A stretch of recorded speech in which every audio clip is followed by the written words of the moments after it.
Esse é um tipo de questão muito fácil que aparece com frequência na prova de física do Enem, que muita gente erra.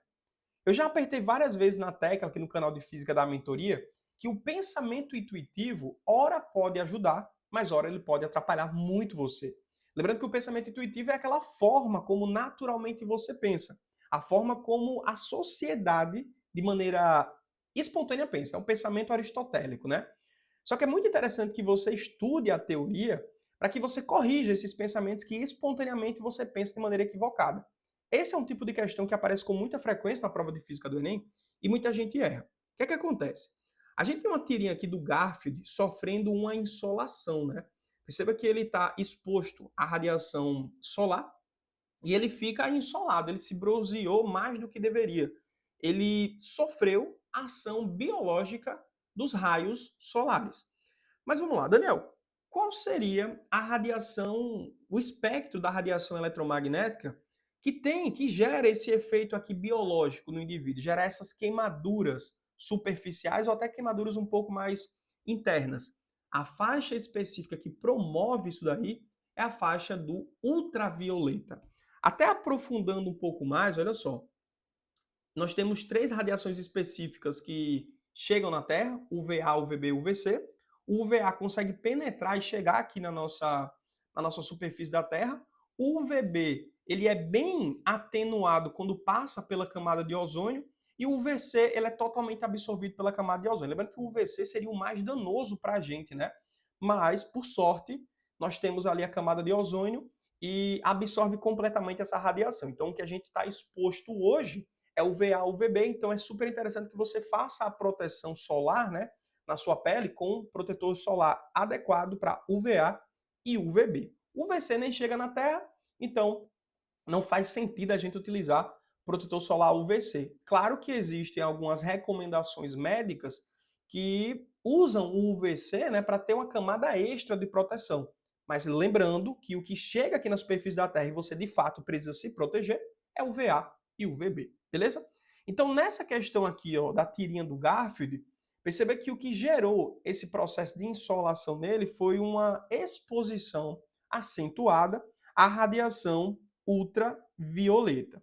Beleza, mas qual é o problema que muita gente erra nessa questão? É pensar que a alternativa da letra E seria a resposta. Primeiro, o pensamento intuitivo de que as ondas de calor, que são ondas que são emitidas no espectro do infravermelho, o método de propagação de calor chamado irradiação é o que vai favorecer essa insolação. Mas lembrando, na foto da imagem foi o Sol que foi o causador dessas queimaduras, né? E lembrando que quando nós temos a nossa atmosfera, o ultravioleta ele consegue atravessar, o infravermelho não. O infravermelho ele não consegue penetrar na nossa atmosfera.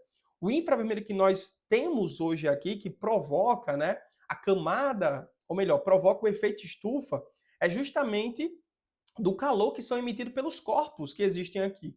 Então, por exemplo, se eu tenho ultravioleta chegando numa planta, ela vai absorver aquela radiação, naqueles processos fotossintéticos, produzir ali as fontes de energia bioquímica e vai emitir infravermelho. Os corpos que estão acima do 0 Kelvin vão emitir o infravermelho. Mas lembrando que a nossa camada atmosférica não permite a chegada do infravermelho. O infravermelho fica aprisionado aqui na Terra.